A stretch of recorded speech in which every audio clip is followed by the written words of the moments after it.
Usimuoni ule, ya ule anapendeza. Asikutishe kama kawaida. Kwa sababu mwanamke nikimzagamua safi sana. Pombe nikikunywa swingi. Kwa sababu huwezi kunywa pombe na kusaidia utafute hela. Unasikia? Pombe na kusaidia utafute hela. Kwa sababu ukiingia tu mkabari au una hela wanakunyangwaga wanakutupa nje. Unasikia hasira? Kesho asubuhi nalamkia maskani. Kwa sababu huwezi enda mbaa una franga. Hapo nimejikaza sana kama mwanaume, ni uvumilivu. Kawaida ni watoto, kawaida ningekuwa na wanawake 6. Kila mtoto mama yake ndo usanii. Kata Shani Queen na Natasha. Wapo na na Natasha banalungula munyumba ni okoe nani?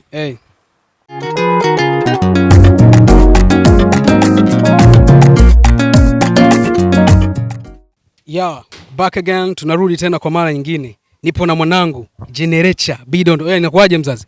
Bwana mzuka kama kawaida. Kama kawa. Kama kawa. Mambo yanaenda? Mambo yanaenda. Mikro iko sawa? Nafikiri iko poa. Iko poa kabisa. Sawa ndugu yangu. Kwanza tuanze hapo. Tarehe 28 Novemba inakumbusha nini kwenye maisha yako? Tarehe 28 26 Novemba. Hapo inakumbusha show ya Sosokey, siku kuu kumbukumbu ya kumkumbuka Sosokey. Lazima tunaripuaga vitu hapa. Tunafanya vurugu ya ukweli kwa jina lake, nyimbo zake zinapigwa. Ndio kitu pekee ambacho unachokikumbuka ni show tu?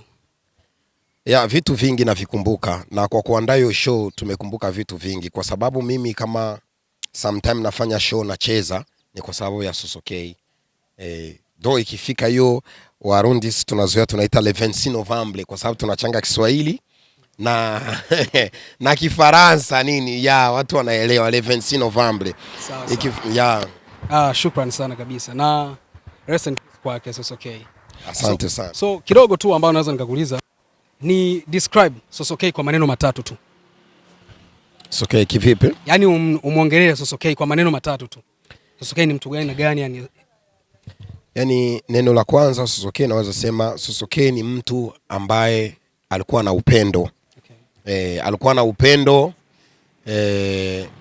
Yani ni mtu ambaye alikuwa iko na upendo, anapenda watu ambao wako pamoja, msonge mbele mfike mbali.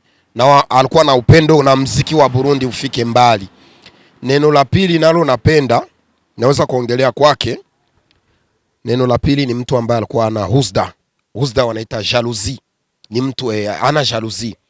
Yani anafurahia, anapenda, ni mtu ambaye anafurahia mafanikio ya mwenzake.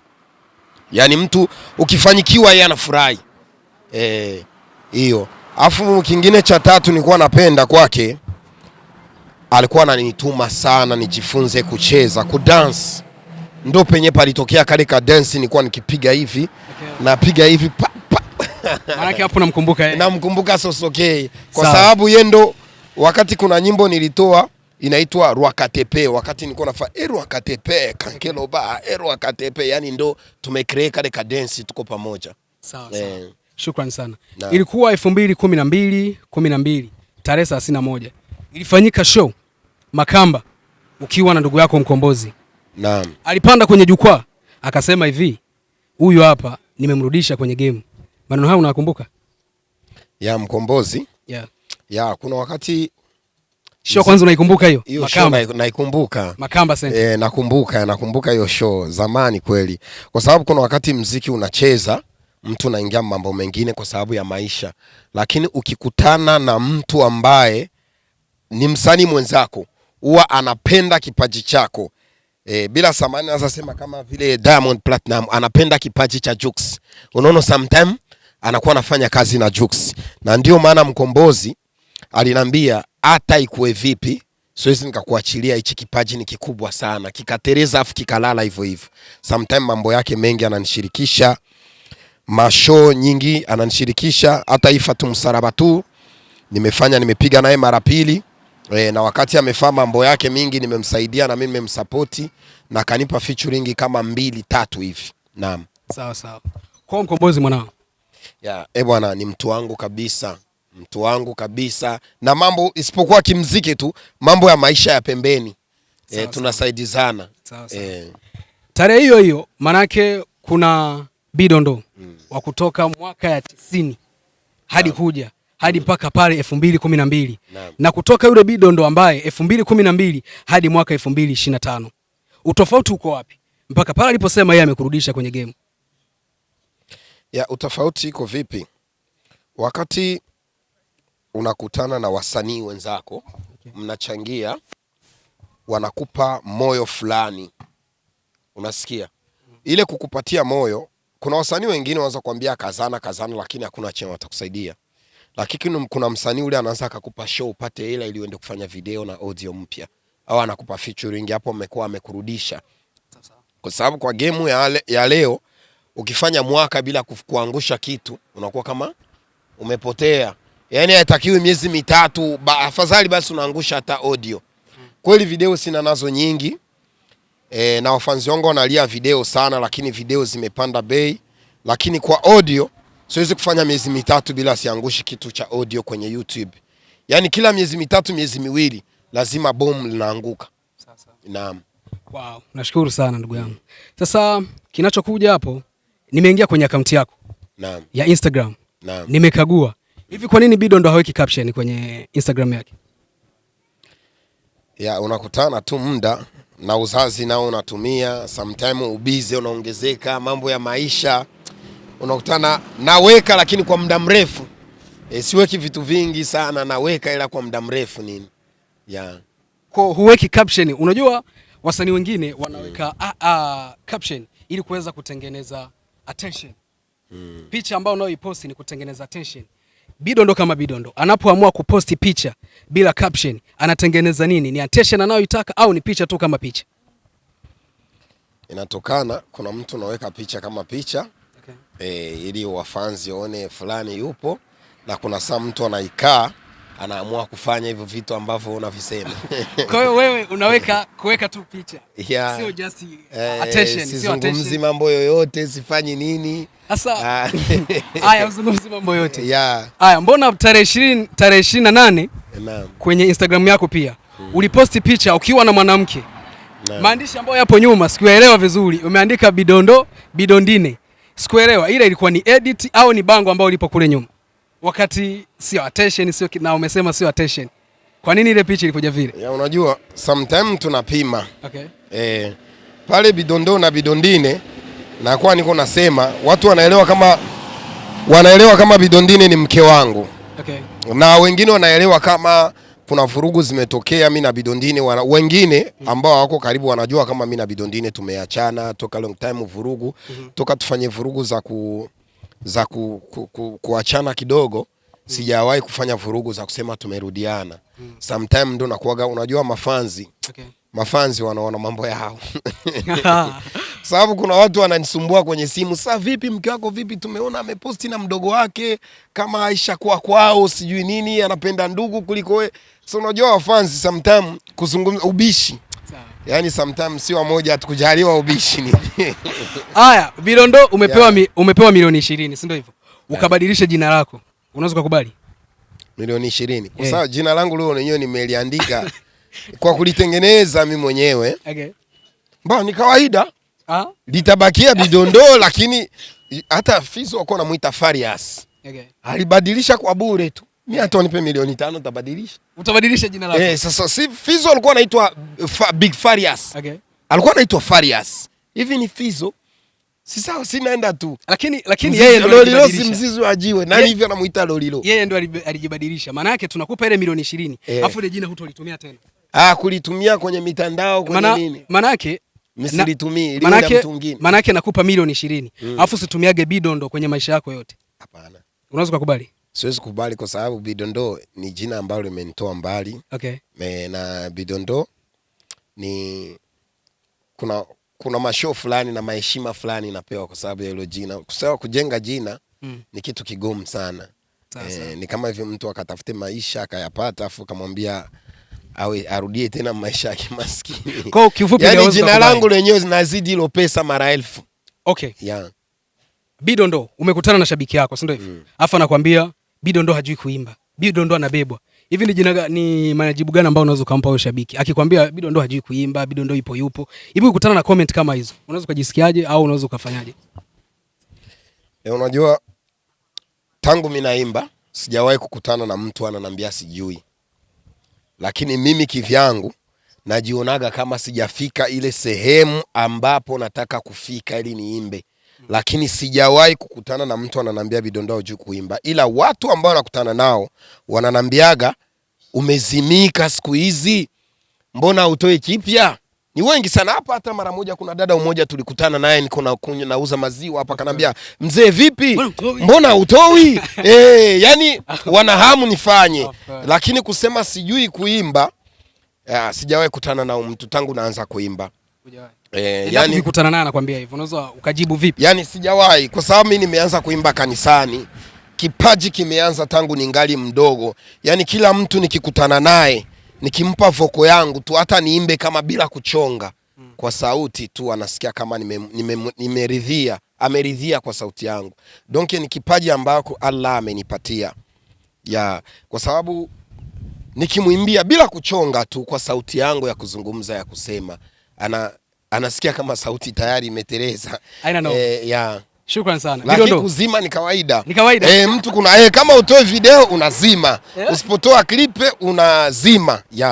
Okay, wow. Hapo vizuri sana. Bidondoo kwa hapo, sawa? Mtu ambaye hamjui Bidondoo anaweza kumuongelea vipi? Mtu ambaye hamjui. Bidondoo. Ina maana yake swali langu, unapofika sehemu ambao watu hawakujui, wewe kama Bidondoo unajitambulisha vipi mbele ya wale watu ili wajue mnyama? Jina cha mwenyewe amedondoka hapa. Unajitambulisha vipi kwa sehemu ambao hawakujui? Unajua kwa mavazi kwanza. Okay. Msanii ukiingia sehemu hawakujui, fashion killer. Lazima fashion killer. Mavazi yako na vitu ambavyo uko navyo vitatofautisha unyama. Nilivyofunga nyusi zangu hivi. Kwa sio marasta, kwa sababu marasta anaanza kafunga rasta lakini anaonekana ni rasta tu. Haya fireman watagwan ni rasta, lakini mpaka tofauti ya msanii na rasta. Rasta ni mtu ndio wale asili nyama nini, mimi ni rasta napiga ganja zangu fresh. Lakini msanii ana vitu vyake ambavyo vina utofauti fulani. Na rasta. Nakubali sana. Hivi Bidondoo ni mtu wa fashion? Hivi nafanya fashion. Okay. Na pia nimefanya hivyo kwa sababu ya kujisupport mimi mwenyewe, pia na kusupport wasanii ambao wanataka kufanya video, wanataka kufanya nini lakini hawana uwezo wa kuvaa. Tunaongea kipato kidogo kichukua na wachukulia nguo kwa bei rahisi ndogo ndogo ili ni wasupport, kwa sababu nina mipango ya kusupport watu wengine hata kama mimi sikufika safari ambao naitaka, lakini nitajikaza watu ambao wana vipaji, nikikuwa na uwezo ni wasugume nao wafike. Sasa tukiwa hapo kwenye fashion, hivyo miwani ambao umevaa ni brand gani? Hii? Yani miwani nimepewa zawadi. Acha kunificha bwana, unajua brand. Brand gani hiyo miwani? Basi mtu wa fashion hata kama mtu anakuletea kitu, anaweza kukuletea kitu alafu unamwambia, "Hii fashion ambayo nimevaa ni fresh." Umeona? Ni hapa. Uwezo wake. Sio uwezo. Ni brand gani manake? Nikita brand ni jina gani? Yaani hiyo ni brand ya aina gani hiyo miwani? Inaitwa Crocodile. Crocodile. Ndo brand. Anakubali yes. Wewe hapa lakini. Hii imetoka Marekani. Sawa. Na rafiki yangu ni msanii tena legend kama mimi. Anaitwa Nziza Desire ambaye mbega waje gute ambaye kula kulipa. Vya kulipe. Kula kulipa. Anaitwa Nziza Desire, watu wengi wanamfahamu. Amenambia Bidondoo natoka Marekani, nikuletee kitu gani? Nikamwambia vitu vyote ninavyo, mie location nauzisha manguo. Niko fresh, niko fresh. Labda kitu naweza sema kwa sababu mimi macho yangu sometimes yanazungua, macho yangu yanazingua, nikiwa sivai dineti, macho yanazingua. Labda niletee dineti ambalo halina fime. Inanisaidia kupunguza wa jua hata kwenye mashini nikikuwa safi. Akanambia basi nakuletea zawadi ya bei kali sana. Sema ukwambia bei. Bei kali, anambia bei $600. $600. Naam. Upepo mzee. Naam. Ipo fresh. Nziza Desire. Tukiwa hapo kwenye fashion. Ni kitu gani ambacho ushawahi kununua wewe kama wewe? Kujinunulia, sawa? Kwa duka yangu. Kununua. Maana yake kwenda kununua kitu dukani. Afu ikawa cha bei gari na hutokuja kusahau na ukafika ndani ukaumia sana. Kwani nimenunua hiki kitu? Kilikuwa ni kitu gani? Ni nguo ambayo nimefanya show ya Dunda na Buja. Okay. Nimeinunua hiyo nguo, ilikuwa ni suruali tu. ilikuwa nanunuliwa bei, siwezi sema bei yake. Okay. Alafu ila ilikuuma. Yani imeniuma. Na hiyo suruali nimenunua kwa sababu ya show. Kwa sababu hiyo show ilikuwa watu kama vile kukaniana. Fulani atavaa vipi, fulani atavaa vipi. Kwa sababu mimi ngoja niingie fashion killer. Sikununua kitu chochote, nilipiga show, sivai juu, yani nivaa tu suruali na kiato. Okay. Na singles kuvaa, nikaingia kwenye show. Na dread zangu hivi fika pakapa. Kwa sababu suruali nilikuwa naiamini na boka ambayo nilikuwa navaa ndani ni vitu ambavyo ninunua bei sana. Paka nikajutia kwa nini hizo hela nimezitoa. Kwa sababu tulikuwa show wasanii wengi, ilikuwa kama hivyo kukaniana. Lakini ililipa Bidondo, ililipa. Show imelipa, lakini uwezo wa ile suruali. Hao ndio ule msaada wa redio. Uwezo wa ule suruali ulibeba pesa yote ya ile show ambao wamenilipa kwenye show. Lakini ile suruali kwa hivi sivai. Unajua mtu nikiweka kuvalizi na iweka ile kam chini. Maana ya mwisho hata mwizi akikuja ibe hizi za juu ile ya chini asiibi. Sawa. Hapo tukiwa kuna kitu umepitisha hapo Dunda. Umekuwa mtu wa kwanza katika wasanii. Nafikiri kama wapo watano, utakuwa upo katika wasanii watano wa mwanzo. Sawa? Ambao wameposti ile posti ya Dunda. Hivi ni kwa sababu ya upendo au kwa sababu wewe kiingilio chako cha kulipa mkataba ambao umeingia wewe ni mrefu sana kuliko wasanii wengine? Au ni kwa sababu ya upendo ndugu yangu? Ya bosi wa Dunda na Buja tunakutanisha kama brother, kama rafiki. Huwa ananisupport kwa vitu vyangu. Na mimi akifanya mambo yake, hata kama sintakuwa, hata kama nitakuepo, ni rafiki, lazima na mimi nimsupport. Naam. So kwa hiyo maana yake wewe unafanya kazi kwa fun, sio business. Ni business, lakini kuna ukaribu wa mimi na yeye, siwezi kuzungumza mambo yote. Okay. Kuna ukaribu fulani wa maisha ya kawaida. Yani ananiambia mzee, mimi naangusha show tena. Kweli unaangusha, sawa bwana. Hivyo anamnisupport, basi nikamsupport. Hata kama akinipa hiyo milioni yake ngapi, lakini nakuwa wa kwanza kumsupport. Naam. Sawa. Kuna ngoma inaitwa ngoma yako ya zamani, mle ndani umecheza ikatuni fulani hivi ya zamani sana. Hiyo ngoma inaonekana imepostiwa miaka 12 ambayo imepita. Ambao miaka 12 tukihesabu hadi sasa hivi maana yake ni 2012 ndio iliposti hiyo ngoma. Maana yake nini? Kipindi hicho channel ilikuwa vipi? Ulikuwa huna channel? Unajua mimi hata channel yangu naanza kuiverify kwa huyu muda. Okay. Kwa sababu sisi wasanii wa zamani ukiangalia hata nje, wale wasanii wa nje au nani, inakuwa ni ngumu sana sisi wasanii wa zamani kwa mambo ya internet. Nazungumzaga hii neno kila siku. Sisi wasanii wa zamani, wale wafanzi wetu wanazoea mambo ya CD, wanazoea mambo ya kaseti. Hawajazoea mambo ya kututafuta kwenye mitandao. Kwa hiyo maana yake ulirenew basi mambo yako poa. Yani chano zetu kweli ziko zinasonga mbele, lakini hazisongi mbele kama wasanii wa kisasa. Sawa. Naam. Mimi nimekuta na washikaji wangu, si ndio hivyo? Tumekuja tuko washikaji watatu. Tunaenda kumtafuta Generator Bidondo, mimi na washikaji wangu. Naam. Ni tabia gani ambazo hutaki tuje nazo kwako ambazo zitakukera sana na zitakuvuruga sana tukija? Tabia? Yani mimi na washikaji zangu tumekuja kwako. Afu mimi niwaambia, Generator tunakuja. Ni tabia gani hutaki sisi tuje nazo kwako ambazo zitakukata kabisa, zitakukera? Ukaribu wa sana na mke wangu, ukaribu wa sana na familia yangu. Ukaribu na mke wako? Na familia yangu, na familia. Sio mke wangu tu. Familia. Watoto wangu, mke wangu, yani ule ukaribu wa sana. Siruhusu mtu kuingia sana. Okay, hivi ni vitu gani ambavyo lazima uwakate wanao? Yani mtu akileta ushikaji, yani mshikaji wako, na lazima utamkatia kabisa. Akileta hizo pigo. Ni pigo za aina gani? Ni pigo za aina gani? Nitamwambia tu, namwambia brother hizi tabia, kwa sababu kama zipi? Mtu anaanza kuwa na project zake, acha nifafanue. Okay. Naanza kuwa na project zangu za milioni 10. Okay. Nikakubali kula maharage kwangu. Kwa sababu hizo project zangu ziwe sawa. Okay. Au nifanye video kwa sababu ile video itakuja kuleta nyama baadaye. Sasa we mtoto wangu akuja kuambia kama mimi nimekula maharage afu nafaa video ya milioni 5, utafurahi? Si unaanza kuniletea kama vile maushauri ya kuja kunizingua. Na wakati mimi niko nataka nifanye video afu ile video baadaye ndio italeta nyama. Unaelewa? Kila mtu ana target zake. Na haikuagi vizuri warafiki zako kuwaruhusu waingie ndani ya familia yako kisana sana. Kuingia ni kama vile shemegi, unaingia kikaribu, lakini kisana sana mpaka wajue unalala vipi, unakula vipi, umenani vipi, haikuagi sana, kwa sababu ushikaji ni ule umoja. Tunatembeleana kwa inga mara 3 mara 2, lakini sio mpaka kwenda kufungua chungu ujue jamaa amekula nini. Sio fresh. Sawa. Generator, ushawahi kujutia kuwa msanii? Kujutia? Ya, kuna wakati niwahi kujutia. Ilikuwaje? Moment gani? Kufungwa. Ulifungwa? Kwa sababu ya muziki. Ulifungwa kwa sababu ya muziki? Ni historia ndefu. Okay. Ya, na nikafunguliwa tena nikafurahia. Nimefungwa kwa sababu ya muziki na nikafunguliwa kwa sababu ya muziki. Sometime nafungwa, sijui siku moja tumefanya show. Ikabidi hiyo show pakatokea vurugu kwenye show. Afu hela ya watu mimi nishakula. Kwa hiyo maana inabidi ulipe tu. Sasa mwenye show yakanambia vitake visipotaka ni lazima hela yangu utalipa. Kwa hiyo ndo ukajikuta hivi. Hivi. Kwa nikajikuta katika hiyo vurugu. Palikuwa vurugu, alafu kuna mtu amenikwaza.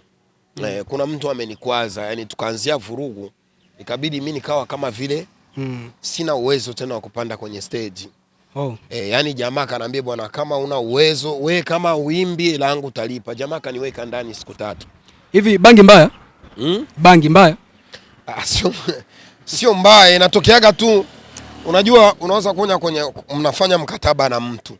Alafu hasira na ustaa mwingi ukakuchanganya. Kama huyu mtu naweza nikampotezea atanifaa chochote, kumbe mtu mwenyewe ana mambo makubwa. Kaniweka ndani kama siku 3, baada ya yeye mwenyewe kunisikilia huruma, na huyu jamaa anaona ana uwezo wa kunilipa hela yangu, kaniachilia. Nilipokuwa ndani kajutia, sasa mimi ningekuwa mranda mbao tu, hizi historia zote zingetokea wapi hivi? Nafungwa star, napigwa minoti, nimekula hela ya watu, hela yenyewe nimenunua nguo za kwenda kwa hiyo show. Yani hakuna kitu nimefaidika ndani. Umekula hasara. Yani nimekula hasara. Yani sio mimi nimekula. Yani nimefanya dépense. Mtu anaanza kulipa milioni 2. Ukaenda kuchukua wadensa, kuchukua gharama za gari, kuchukua manguo utavaa, wachukulie wadensa manguo. Kwenda studio inabidi uende utoe kitu kipya, uingie ku stage huko na kitu kipya. So unakutana zile pesa zote amekulipa zimeisha kwa sababu ya ile show yake. Alafu show inatokea vurugu, jamaa na kuweka ndani. Mimi nina vitu vitatu, si ndio hivyo? Kuna wanawake, sawa? Kuna wanawake, kuna bangi na kuna pombe. Kipi nikiondoa kwenye starehe yako? Na vitu viwili vibaki. Wanawake, bangi na pombe. Kipi kiondoke na viwili vibaki kwenye starehe yako? Wanawake, bangi na pombe. Kipi kibaki kwenye starehe yako? Yaani tunaondoa kitu kimoja. Mwanangu, tusiendi mbali, mimi nimpiga bia. Kwa tunatoa bia tunabakisha bangi. Yaani mimi fast pack kwa bia. Hata mwanamke na bangi mimi siwazi. Kwa sababu nikishakunya pombe huwa nalewaga, napata usingizi. Katika hivyo vitu vitatu natoa kitu kimoja. Kwa hiyo vitu natoa pombe. Pombe. Mimi namaanisha pombe sana kuliko mwanamke. Labda hujanielewa. Ngoja ndio nakwambia, uliniambia nichague mwanamke, bangi na pombe. Mimi nimechagua pombe. Katika hivyo vitu vitatu tunatoa kitu kimoja, afu vibaki vitu viwili ambavyo wewe ndio starehe yako. Katika hivyo nini na nini utachagua wewe sasa katika hivyo vitatu? Ukishanambia bangi na mwanamke nitachagua mwanamke. Ngoja nielewa. Okay, ngoja nirudie swali. Katika hivyo vitu vitatu. Ngoja nirudie swali. Nina vitu vitatu. Nataka nikupe. Lakini katika hivyo vitu vitatu kuna kimoja sitakupa. Manake bangi, mwanamke, pombe. Ni kitu gani ambacho wewe utataka nikiondoe ili ubaki na vitu viwili katika starehe yako? Bangi. Bangi nitaitoa. Bangi utatoa na wakiwa na mwanamke na pombe. Kwa sababu mwanamke nikimzagamua safi sana. Pombe nikikunywa swingi. Kwa sababu huwezi kunywa pombe inakusaidia utafute hela. Unasikia? Pombe inakusaidia utafute hela kwa sababu ukiingia tu mkabari au una hela wanakunyangwaga wanakutupa nje. So unasikia hasira? Kesho asubuhi nalamkia maskani. Kwa sababu huwezi enda mbaa una franga. Na mwanamke huwezi kumtafuta na franga. So unasikia kama ni vitu viwili vinakusaidia ufocus. Ufocus kimaisha. Kwa pombe na mwanamke utabaki. Huwezi kuvitafuta au una hela. Bila unaona watoto wangapi? 6. Watoto 6. Kwa mwanamke mmoja? Wanawake 2. Wanawake 2. Wow, man, congratulations. Watoto 6 mjini kwa maintain. Inakuwa rahisi? Hapo nimejikaza sana kama mwanaume, ni uvumilivu. Kawaida ni watoto, kawaida ningekuwa na wanawake 6. Kila mtoto mama yake, ndo usanii. Yeah. Sawa, umeletewa wanawake 2. Shani Queen na Natasha. Sawa. Shani Queen na Natasha wapo wanaungua kwenye nyumba. Wa kwanza kumwokoa ni nani? Unataka nichonganishe wewe? Hapana. Hapana brother. Hapo unachagua mmoja tu ambao unaweza kumuokoa kati ya Shani Queen na Natasha. Wapo wanaungua. Shani Queen na Natasha wanalungula mnyumba, niokoe nani? Bayama. Hii si moto hii, lakini una nini? Hiyo nakosa jibu. Nakosa jibu kwa sababu wote nimetumika nao, wote inabidi uchukue mmoja ndugu yangu. Sio unamsaidia mmoja? Na waacha wote waungue basi kwa sababu Mkombozi na Fizo. Mkombozi na Fizo.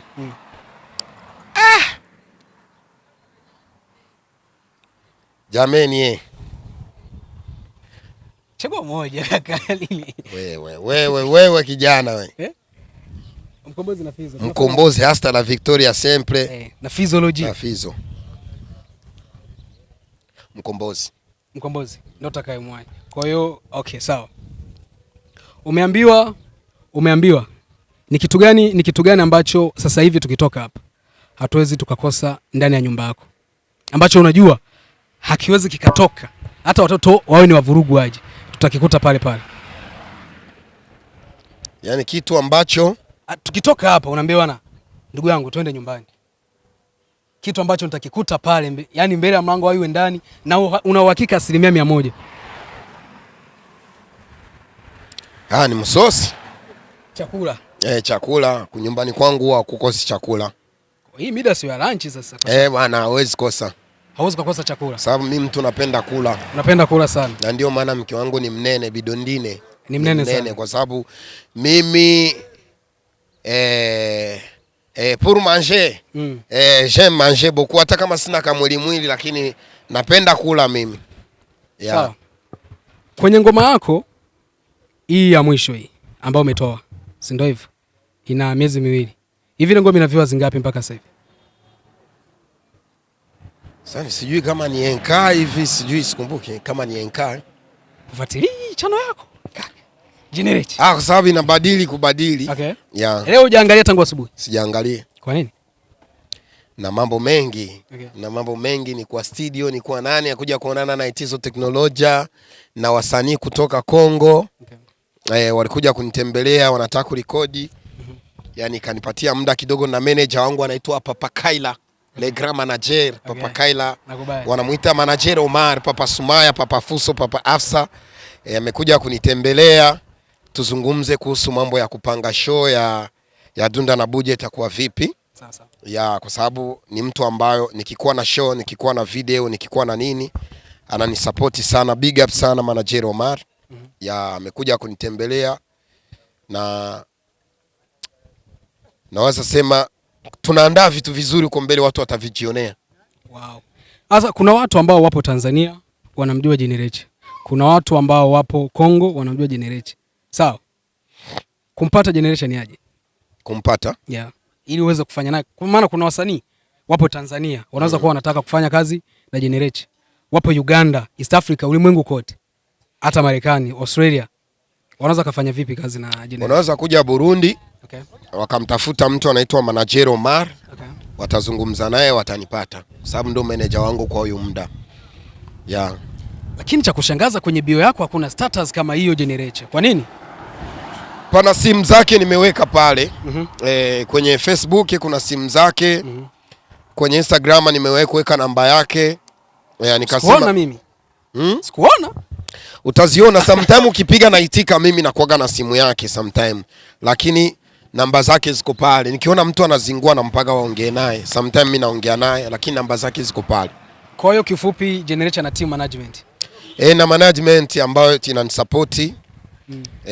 Na tuko sambamba kuangalia tu. Hakuna mtu kuishi bila management sio vizuri. Management ni kitu ambacho kinasaidia mtu hata kwa ushauri wa maisha ya kawaida. Ya kwa sababu unajua binadamu tuna vichaa ambavyo vinapanda. Unaweza kunywa hata pombe nikataa kupigana, lazima niwe na mtu wa kuniamua. Kwa sababu kuna vurugu vinatuingia binadamu kutokana na maisha yenyewe tuno ndani. Sawa. Unavaa cheni za gharama mzee. Ndio maana unaniambia fashion killer. Fashion killer. Nakubali. Ndio fashion ukizitaka utazipata. Okay. Vitu vyote lazima uvipate. Happy sana. Nakubali sana. Asante. Muziki wako una asilimia kubwa sana dancehall. Si ndio hivyo? Naam. Hip hop. Mbona unajua kuimba ambayo ni R&B? Kwa nini? Mimi ninapiga R&B ya Kiafrika, sipigi hip hop sana. Okay. Lakini mle ndani nimekuta dancehall nyingi.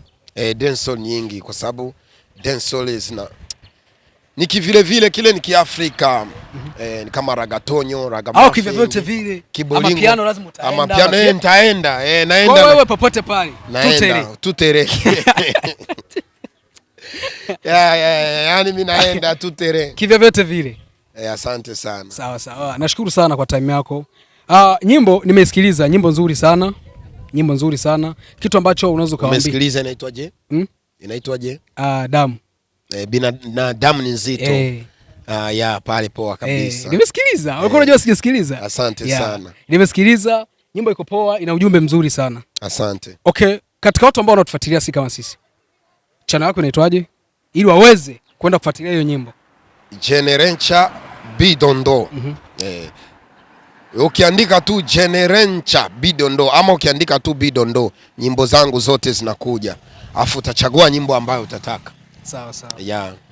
Generencha. Nikushukuru sana kwa time yako. Asante. Una chochote cha kuongea na mashabiki zako wote wale ambao wanakufuatilia, au chochote kile cha kuomba? Cha kuambia washabiki zangu, msikati tamaa, sijawaachilia. Mimi ni ule Bidondo, mzee wa Kilibite, mzee wa Rwakatepe, mzee wa Asikutishe. Usimuoni ule anapendeza, asikutishe kama kawaida. Siku za mbele usoni na wapa show, tena show sio ya kitoto, show ya kikubwa sana. Mtazipata zile za Rwakatepe. Yani tunapiga hivi. Kilibite. Asante sana kabisa. Napoa sana. Nashukuru sana. Asante kwa time yako. Big up sana ndugu yangu. Asante sana kabisa. Poa.